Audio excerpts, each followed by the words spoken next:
चलिए स्टूडेंट, हम शुरू कर रहे हैं आरबीएससी 10th क्लास की इंग्लिश का जो अपना सब्जेक्ट है उसको। इस पर अपन फर्स्ट में करेंगे सारे का सारा जो ग्रामर पोर्शन जो आपके आता है उसको, और उसके बाद जो आपका राइटिंग पोर्शन होगा उसको, ठीक है। और इसी जो क्रम में है अपन सबसे पहले स्टार्टिंग जो अपन टॉपिक से करेंगे वो करेंगे टेंस से, ठीक है।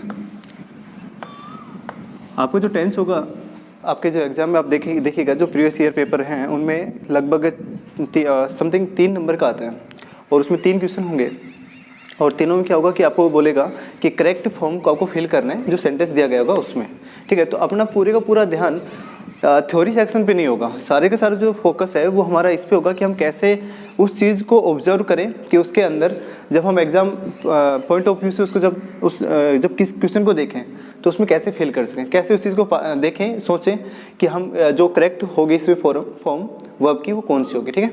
चलिए देख लीजिए टेंस जो होगा वो होगा, आपने बचपन से आप पढ़ते आ रहे हो वैसे तो। टेंस 3 प्रकार के होते हैं। कौन सा? पहले तो पास्ट, फिर होता है प्रेजेंट, और फिर होता है फ्यूचर, है ना। यही तीनों होते हैं, present, past and future. Past का, प्रेजेंट का और फ्यूचर का देख लेते हैं दोस्तों। ये तीनों भी, इनके तीनों के 4-4 पार्ट और भी होंगे। वो कौन कौन से होंगे? फर्स्ट जो पार्ट होगा उसको बोलेंगे हम इंडेफिनाइट, ठीक है। सेकंड पार्ट जो होगा उसको बोलेंगे हम कॉन्टिन्यूअस। थर्ड पार्ट जो होगा उसको बोलेंगे परफेक्ट, और जो फोर्थ पार्ट होगा उसको हम बोलेंगे परफेक्ट कॉन्टिन्यूअस, ठीक है। चलिए हम सबसे पहले बात कर लेते हैं प्रेजेंट इंडेफिनिट टेंस के बारे में, ठीक है। आपने बचपन से देखा होगा हिंदी मीडियम स्टूडेंट्स के लिए स्पेशली कि जिन हिंदी वाक्यों के अंत में ता है, ती है, ते है, ऐसा कुछ आए, वो सारे के सारे सेंटेंस किस में होते हैं? प्रेजेंट टेंस के अंदर, है ना। वो उसी को रिप्रेजेंट करते हैं। तो देखिए, क्योंकि अपने एग्जाम में ऐसा कुछ तो आने का नहीं है, ऐसा नहीं आने का तो अपन इस चीज़ को पढ़ेंगे भी नहीं। देखिए प्रेजेंट इंडेफिनिट टेंस की बात कर रहा हूँ मैं, और प्रेजेंट इंडेफिनिट टेंस के अंदर सबसे पहले हम इसके स्ट्रक्चर की बात कर लेते हैं। स्ट्रक्चर क्या होगा वो देख लीजिए। स्ट्रक्चर होगा सब्जेक्ट प्लस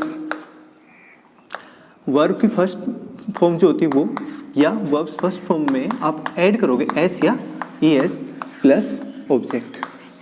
अब यहाँ से आप देखिएगा कुछ चीज़ें, क्या क्या,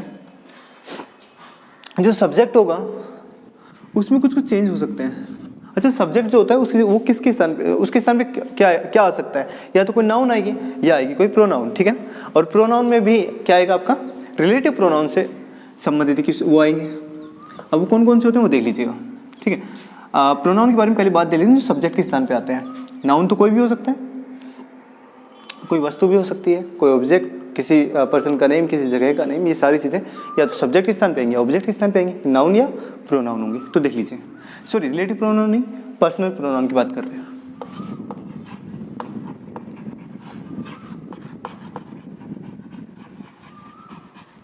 पर्सनल प्रोनाउन का हम एक छोटा सा चार्ट बनाएंगे, और उसके बाद हम ये पता करेंगे कि कौन से सब्जेक्ट के साथ वर्ब की फर्स्ट फॉर्म केवल आएगी, या कौन से सब्जेक्ट के साथ वर्ब की फर्स्ट फॉर्म में एस और ई एस लगेगा, ठीक है। देखिए सबसे पहले हम देख रहे हैं कि नॉमिनेटिव केस होता है एक तो।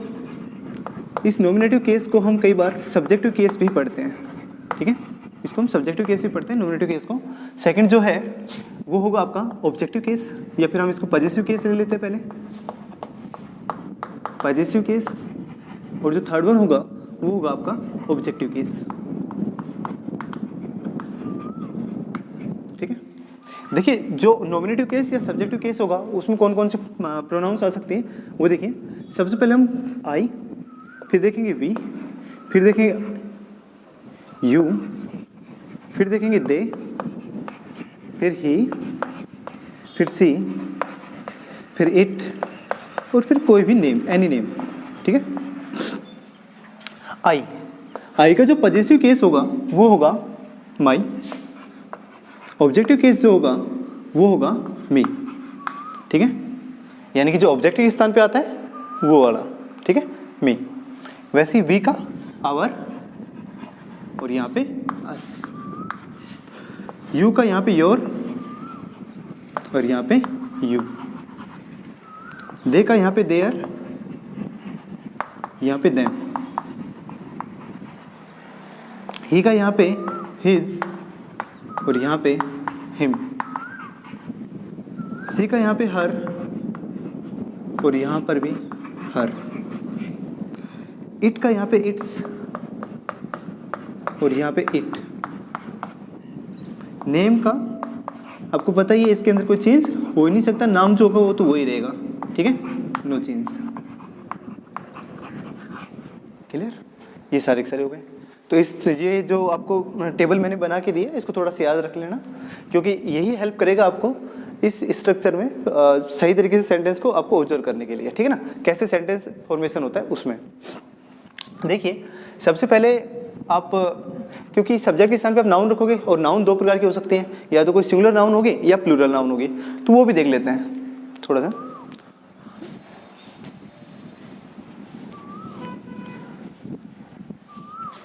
या तो कोई नाउन क्या होगा, सिंगुलर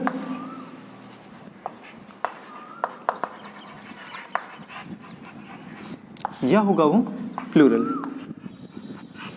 ठीक है। अब सिंगुलर नाउन के अंदर कौन कौन से पर्सनल प्रोनाउन आ सकते हैं वो देखिएगा। सबसे पहले हम बात करेंगे ही की, फिर बात करेंगे सी की, और फिर करेंगे इट की। या फिर कोई भी जो नेम होगा, नेम याद रखना वो सिंगुलर हो, सिंगल नेम हो, ठीक है, तभी सिंगुलर के अंदर उसको काउंट करोगे। आगे जो प्लूरल के अंदर होगा, आई,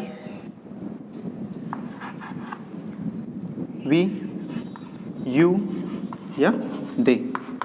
अब एक क्वेश्चन और भी बनता है, वी, यू या दे के अंदर तो हमें दिख रहा है, हम आराम से पता लगा सकते हैं कि ये सारे के सारे प्लूरल हैं, ये सारे सिंगुलर हैं। बट जो आई है वो अपने आप में क्या है, अपने आप में वो सिंगुलर है, परंतु जब वो वर्ब की फॉर्म लेता है, वर्ब अपने साथ लेता है, वो हमेशा क्या लेगा, प्लूरल फॉर्म, है ना। आई हमेशा अपने साथ कौन सी वर्ब की फॉर्म लेगा, प्लूरल फॉर्म, ये याद रखना। अब हमें ये पता होना चाहिए कि कौन सी वर्ब सिंगुलर होती है, कौन सी वर्ब प्लूरल होती है, ये भी देख लीजिए।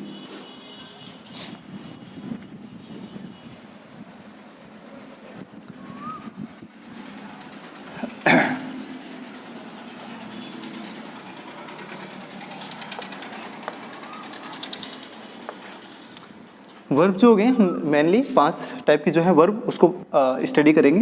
जो फर्स्ट फॉर्म होगी उसको हम बेस फॉर्म भी बोलते हैं, then second, third, fourth and fifth, ठीक है। फर्स्ट फॉर्म को हम बेस फॉर्म बोलते हैं, जैसे कि एक एग्जांपल ले लेते हैं, गो का गो। सेकंड फॉर्म जो होगी वो वेंट होती है, ठीक है। थर्ड फॉर्म जो होगी वो होगी इसकी गॉन, ठीक है। और फोर्थ फॉर्म जो होगी, ये याद रखना, इसमें वर्ब की फर्स्ट फॉर्म के अंदर ही हम ing फॉर्म को क्या कर देते हैं, ऐड कर देते हैं, ठीक है। तो ये क्या हो जाएगी, गोइंग, ठीक है। और जो फिफ्थ फॉर्म होगी उसमें भी हम वर्ब की फर्स्ट फॉर्म के अंदर ही s और es क्या कर देते हैं, ऐड कर देते हैं। तो जैसे कि ये जो है वो क्या हो गया, गोज, ठीक है। ये पांचों के पांचों फॉर्म हो गए हमारी, go, went, gone, going and goes. अब ये याद रखना, जो बेस फॉर्म होती है वो अपने आप में हमेशा किस फॉर्म में होगी, वो हमेशा अपने आप में प्लूरल फॉर्म में होगी। तो मैंने अभी एक चार्ट बना के दिखाया था आपको कि इसमें मैंने बताया था आपके पास आई होगा, वी होगा, यू होगा एंड दे होगा। ये याद रखना, ये चारों के चारों अपने साथ हमेशा क्या लेंगे, प्लूरल फॉर्म लेंगे किसी भी वर्ब का, ठीक है ना। यानी कि इनके बाद आने वाली वर्ब में आप क्या नहीं जोड़ सकते, एस और ई एस। तो किन के साथ जोड़ सकते हैं, ये देखिएगा, ही, सी, इट या किसी भी नेम के साथ, ठीक है ना। इनके साथ आप क्या जोड़ सकते हो, वर्ब में एस और ई एस, ठीक है। आगे चलते हैं।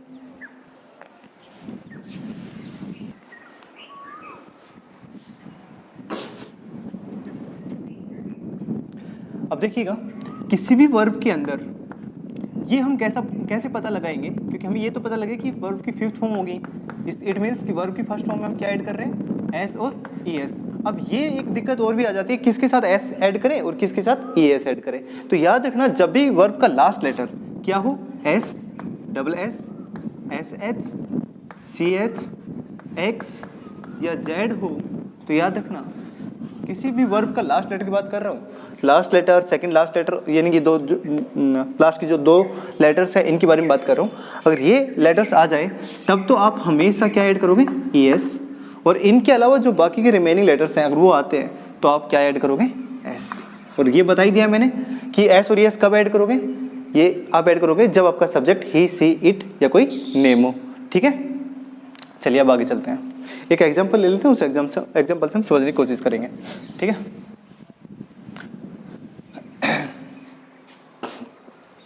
जैसे रमेश स्मोक्स। रमेश क्या करते हैं, स्मोक करते हैं। ठीक है,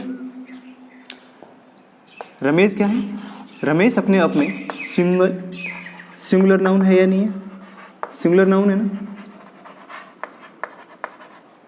रमेश अपने आप में सिंगुलर नाउन है। सिंगुलर नाउन है तो वर्ब भी कैसी आएगी, वर्ब भी अपने आप में सिंगुलर ही आएगी। आपको बताया था थोड़ी देर पहले ही कि जब भी किसी वर्ब के लास्ट में S और ES जुड़ जाए तो वो क्या बन जाता है, सिंगुलर। देखो थोड़ा सा डिफरेंस है नाउन में और वर्ब में। जब किसी नाउन के साथ S और ES जुड़ता है तब तो क्या बन जाता है, सिंगुलर, प्लूरल से सिंगुलर बनता है। परंतु जब किसी नाउन के अंदर हम S और ES जोड़ते हैं तो वो क्या बन जाता है, सिंगुलर से प्लूरल। जैसे चेयर है, चेयर है और आपने इसमें ऐड कर दिया S तो क्या बन जाएगा, चेयर्स। तो चेयर्स कैसी नाउन हो गई, यहाँ पे ये सिंगुलर थी, यहाँ पे क्या हो गई, प्लूरल। जैसे यहाँ पे स्मोक है, स्मोक, स्मोक अपने आप में कैसा है, सिंगुलर। S और ES ऐड कर देंगे तो क्या हो जाएगा, स्मोक्स, वो कैसे हो जाएगी, प्लूरल नाउन, सॉरी सिंगुलर। अभी एक एग्जांपल और भी ले लेते हैं, वो देखिए कौन सा। जैसे कि मैं ये कहूँ Ram and Shyam loves Tina.